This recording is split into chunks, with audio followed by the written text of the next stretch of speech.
Sarkodie there with Wake Up Call, one of our Afrobeats Top 10. Right, you're listening to me, Afua Adele, on The Breakfast Show on ABN Radio, London's Afropolitan radio station, as promised. I have two of the cast of No Shade in the studio. Hello, Kadeem Pierce and Adele Oni. Hello. Hi, guys. How are you doing? We are awake. Can we thank God for it? Yes. Yeah, we're good. Hey, listen, some of us have been up for days. Literally. Okay. But yeah, you can't tell. Look at that. You can. Just don't come too close. That's it. Listen, I did not wake up like this at all. I put on my makeup throughout the show. You know, I start with one set of eyelashes and put the other one on. Just keep going like that until I get to here. I'm enjoying this. Do you like put them on different parts of your body as well? As like eyelashes and your nails? Yeah, because it's good to surprise yourself and others. Of course. Amen. Quite frankly. Quite frankly. I like it. Guys, thank you for coming in. So, No Shade. I don't know if you could have made a more topical film. As in, right? Like, literally, you guys are visionaries. I wouldn't say that we're the visionaries in this, to be fair. I would say Claire is. Absolutely. Claire Anyamansige, the director and writer. Like, I remember when she brought me on board, because I actually came on board quite late to the whole process. Around January, wasn't it? When we had this year? Yeah. Because wow. they had actually had a read-through on it before it had already been cast, but it just happened to be scheduling issues. And because I know of Claire and Emmanuel through the British Film Festival, they sent me a message to be like, could you read to understudy the part? And I'm like, yeah, sure, why not? And I saw the script and I'm just like, this is fantastic. Amazing. You know? And then reading with Kadeem, it was just... We met up at a hotel.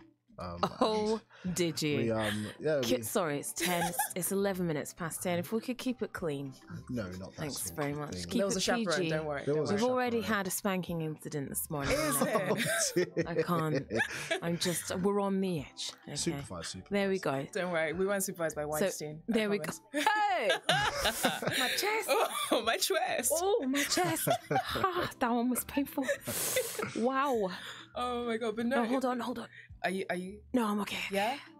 You got it? Mm-hmm. All right. Should we put some fake lashes on your heart? Wow. You good? Poor Harvey said no one ever.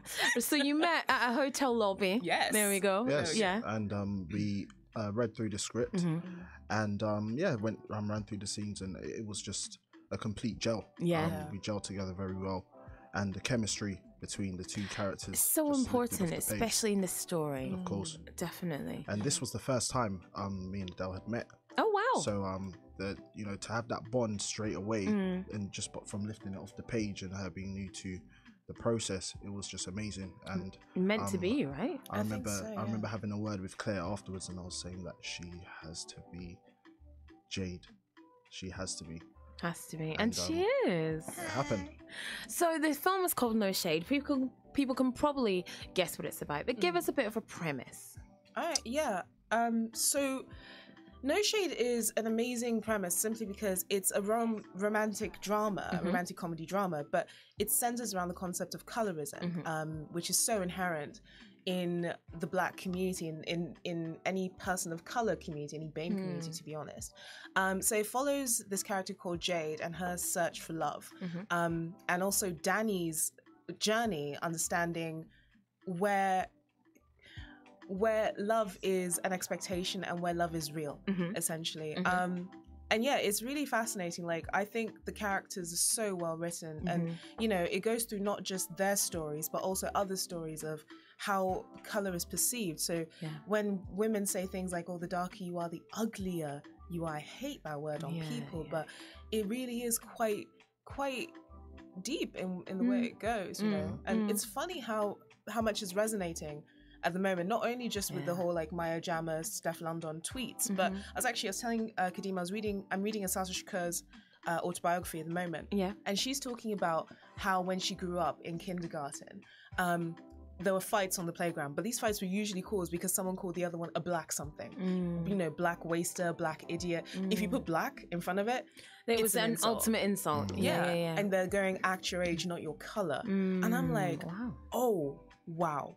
That's mad, you know? So I think basically the story is about Jade being in love with her best friend Danny, and the fact that Danny can never see her because of her color, you know, and then the women he does see, he doesn't see beyond their color.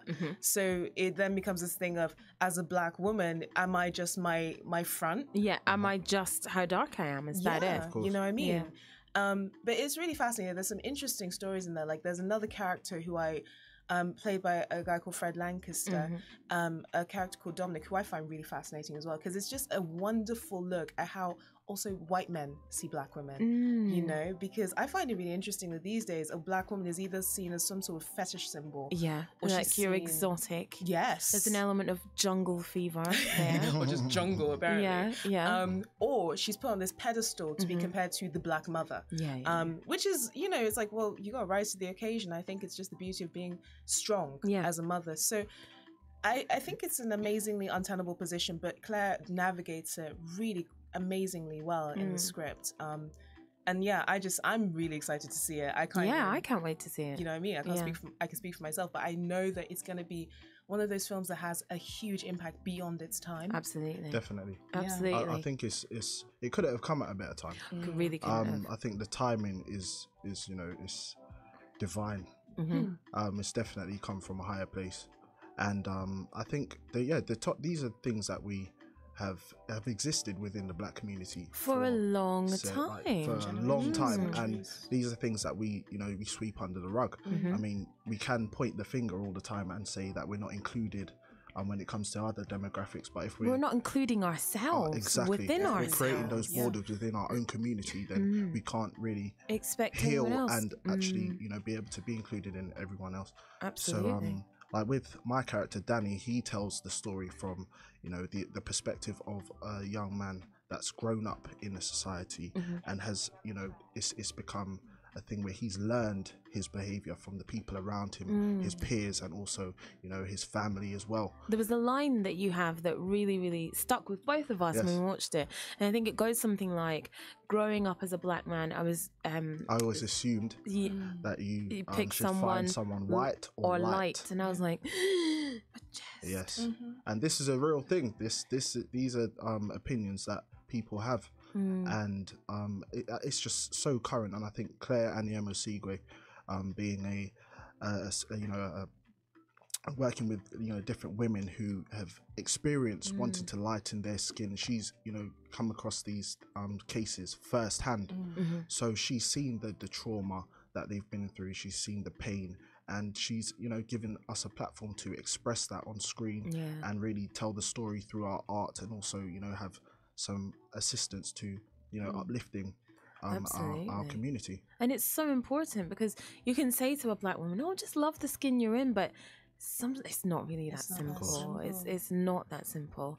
So Adele, we know how you got involved in the film, but Kadeem, tell us about your story into the film.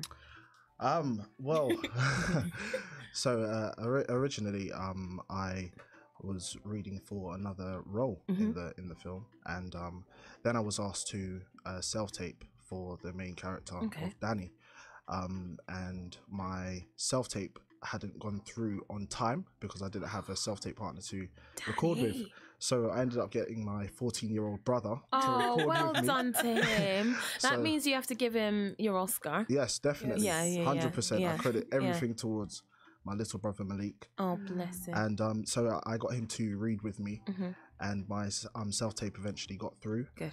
And throughout the process, with the writing and the rewriting of the script, I was cast as Danny. So things happened how they were supposed to be. And it seems like it was quite a quick process, or am I wrong? From Adele joining the cast in January, and now we're at the 1st of May, and the film was out in June. Yes. And that's really amazing. I attribute that to Claire. She's amazing. And because the script is so rich, and the depth of the characters and the stories that are told within this movie, you wouldn't believe that she wrote this in under a year. Under a year, wow. Yeah, this was in only a few months. I think she said when she started writing, she just couldn't stop. Yeah, it was probably just all coming out of her. And she didn't know how to stop. And I'm glad that she didn't. Thank you so much, guys. We're going to take a quick break, and we'll come back with more. The new ABN Breakfast Show with Afua Adom and Abeyie Bonsu.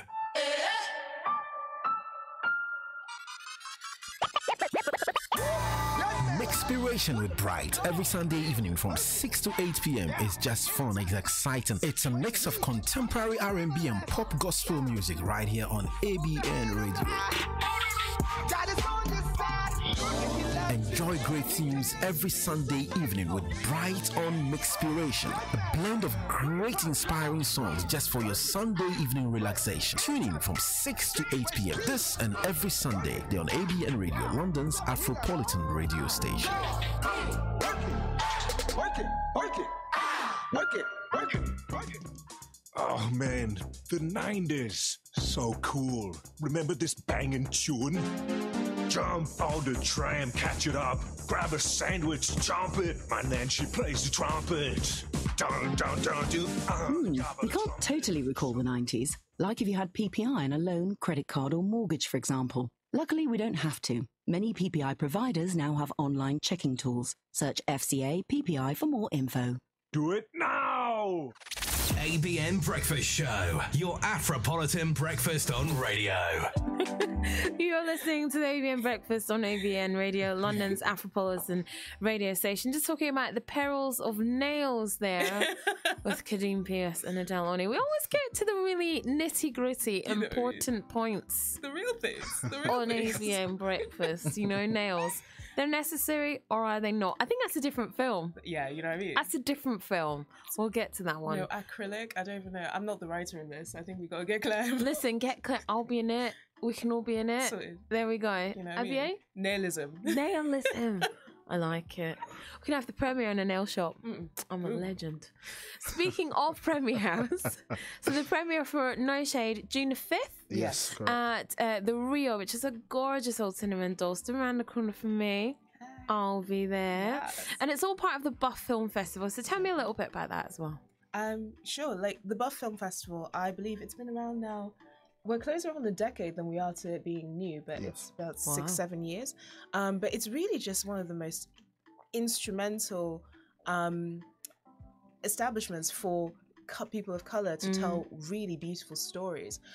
So for example, I know of 2 other films that I'm definitely going to be, 3 actually, that I'm definitely going to be watching. One is called Spite by a director-writer called Tanisha White. Okay. And it's about a mother's fight for her daughter in Birmingham. And she's just really fantastic. Another visionary. Okay. Tanisha White is also in No Shade. She is. Oh, amazing. Exactly. So I'm a writer and an actress. Yeah, she Hello, is. I mean, double she was also threat. doing like, the woman is just blessed, you know what I mean? Wow. She also did some first AD work on the film as well. Oh, BTS amazing. photography, just Wow. winner of everything. I'm telling you. And great human being. So I'm really looking forward to seeing her film. There's also Mamata by Destiny Akaraga and Anne Louise Monroe, which I'm looking forward to as well. I think it's a parody of a mom superhero. Oh, nice. Maybe like Hackney or somewhere. I can't remember exactly. I but think this film might be like me. It sounds fantastic. Yeah. I'm definitely there. Yeah. And then there's Never Heard by Josh Weber, an American producer. It's got Karish Tran in it as well, I think. And these are just examples of the different stories that get a platform. Stories that usually don't have that opportunity, So, I mean, when you think about the kind of work that people like Bola Abaje are doing, Buff is right up there with that. You look at them, Triforce, Kush Films. They're just great platforms. So absolutely. I got involved with Buff about 3 or 4 years ago through a friend of mine, another actor who had a film in the show. I'm sorry, in the festival called Double Cross. Sam Benjamin, Kyla Fry. And I just thought to myself, my goodness, because I saw some great films that year. Things that you just would not. Where would you go? It's like YouTube. No, these really show you the quality. And deserve to be on a big screen. It's always on a big screen. It's gearing us all up for where we are going. Not only as a people, as a race, but as an industry. When we talk about Black films, when we talk about films of color, films of ethnic minorities. It's so ahead of its time as a festival. I cannot advocate it enough for everyone to go and try and see at least one day of films, if not, because it's over a week. But definitely try it. Amazing. It's worth it. And BUF stands for British Urban Film Festival. Of Amazing. And if you Google that, you can find out all the different films that are on and all the times that you're on. Exactly. So what do you want people to take away from the film, Kadeem? I want people to feel like they've been exposed to something that they may have already known all along, something that they, you know, it's almost a reminder, because these aren't things that are, you know, strange. You know, it's not a thing where we've never experienced these things. Maybe we haven't been able to articulate what it is that we've been experiencing, and sometimes growing up in the Black community, you think these things are quote unquote normal, but what is normal? So I think they will definitely get a lesson. It's obviously it's not you know, a documentary or anything, but at the same time, art reflects reality. Yes. So yeah. I'm sure a lot of people see themselves and a lot of friends and see that reflection when they do watch the film, because like the topics and the issues that are highlighted, I think sometimes it's not about seeing what's outside of you, it's about looking and holding the mirror up to your own reflection. Absolutely. And dealing with your own insecurities and things that you may have felt growing up. And a lot of people definitely relate to this film and feel a sense of, you know, a real sense of pride and a sense that they're not alone as well. Absolutely. This is something that we all have to tackle and come together and, you know, eventually progress as a community. Yeah, it's all part of your experience, but also the Black experience as well. Of course. Now, Abeyie, do we have the trailer? Yeah? Should we play it? Okay, this is the trailer for No Shade.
That line is painful. It's still painful. It's still painful to me now. The famous line.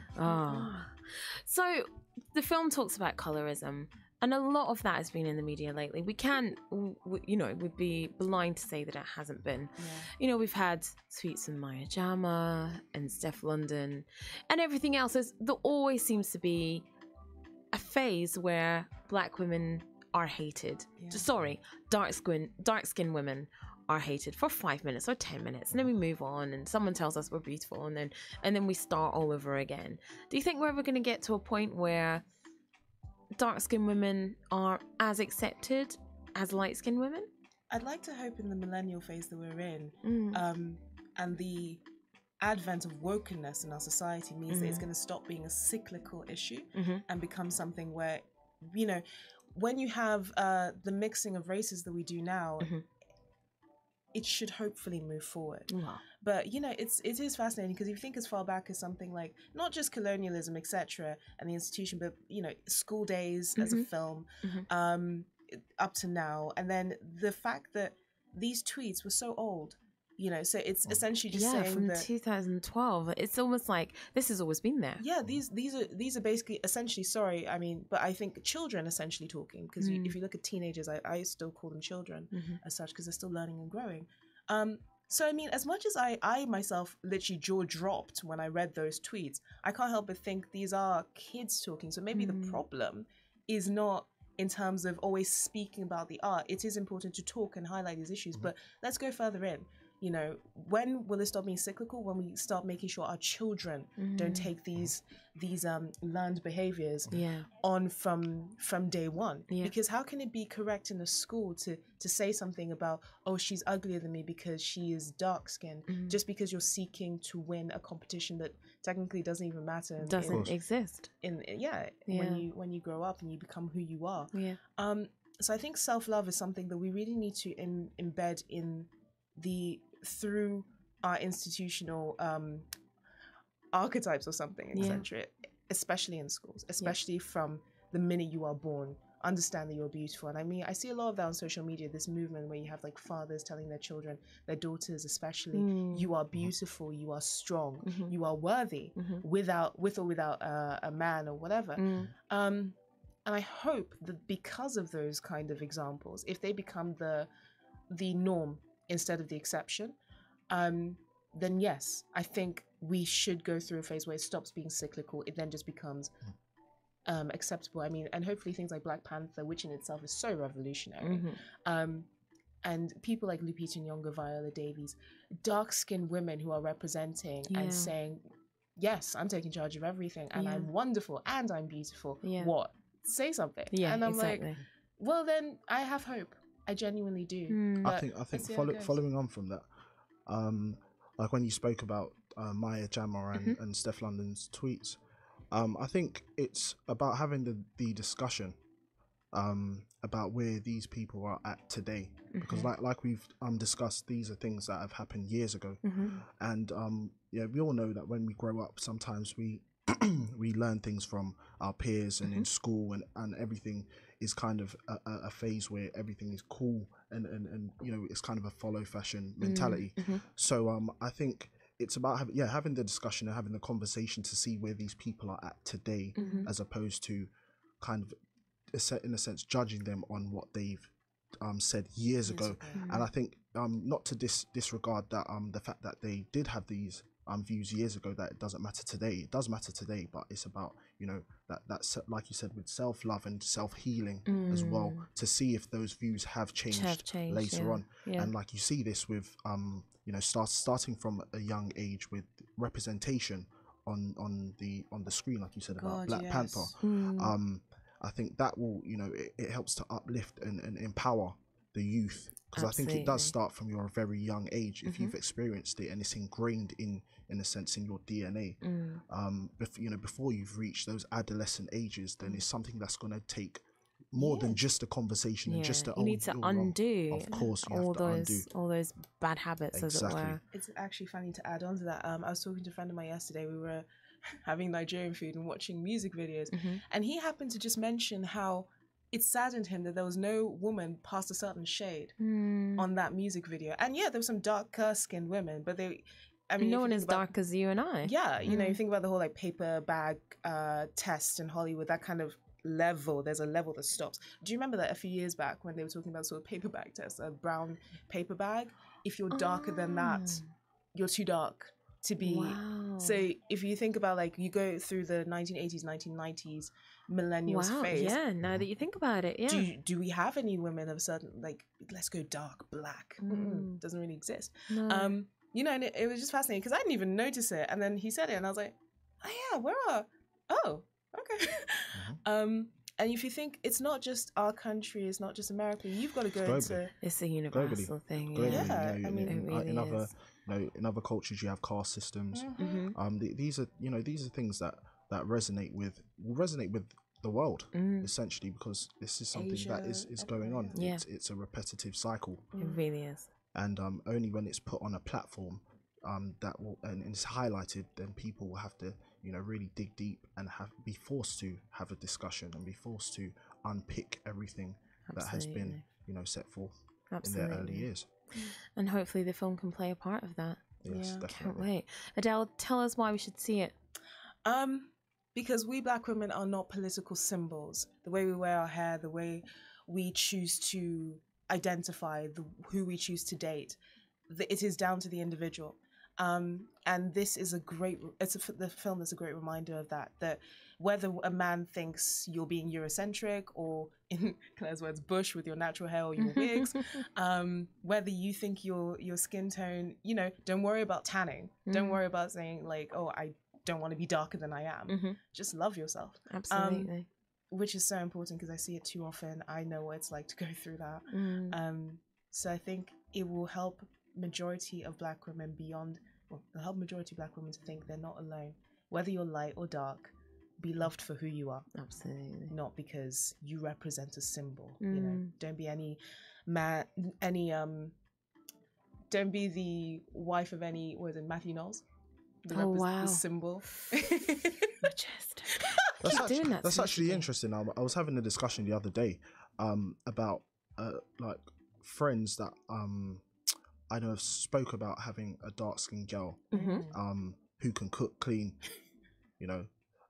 fulfill their needs at home, the home life, and they really cherish and love them for that, but will cheat with the trophy token, token girl. So it's interesting because I find a lot of the time when I have discussions with young men that do have dark-skinned mothers, they want a woman that can fulfill all the needs that they have and that are very much alike their mothers, but in the public eye, sometimes they see the representation that doesn't look like their own demographic and feel that it's popular or it's the right thing to do to present yourself in a certain way because you may seem or be deemed to be more successful or more clued up about where you're supposed to go in your career.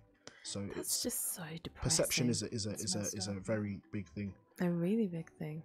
Definitely. I think from this film as well, I think people, they will learn a lot. And I think it's important to know that even though somebody does have a preconceived notion or they have, these thoughts that have derived from their past, that they can change once they're faced with the reality of what it is they really want inside. And we'll see that when the story unravels with Danny and Jade. Can't wait to see it. So it's out on June the 5th at the Rio Cinema. Yeah, the Rio in Dalston. Is there going to be a nationwide release after that? There are 2 more screenings in the British Urban Film Festival, the 8th and the 9th of June. I believe the 8th is at the Black Cultural Archives. The 9th is at the Curzon Cinema. Amazing. In Soho. And then it's going on a bit of a world festival circuit. We're already at the Bounce Urban Festival in Amsterdam. So that should be exciting in November. And then there are a few more planned. After that, then we'll see what's happening in terms of distribution, etc. But yeah, catch it while you can. That's what I would say. Yeah, definitely. So look up the Buff Film Festival online. You'll be able to find out information about the screenings and anything else that's going on as well. Yes, you can also purchase tickets at bufforiginals.com. Bufforiginals.com. Bufforiginals.com. Excellent. I'll be getting mine there. Kadeem and Adele, thank you so much for coming in. It was so great to talk to you. I cannot wait to see this film. Abeyie, we're going. We're going. I can't wait to see it. Thank you so much for coming in. Thank you. Thank you for having us. Oh, anytime. Come back and let us know how the festival circuit was. We'll come back for that Nailism. That sequel. I have not forgotten now. Right, we're here until 11 o'clock. We've got some great music coming up after this quick break. ABN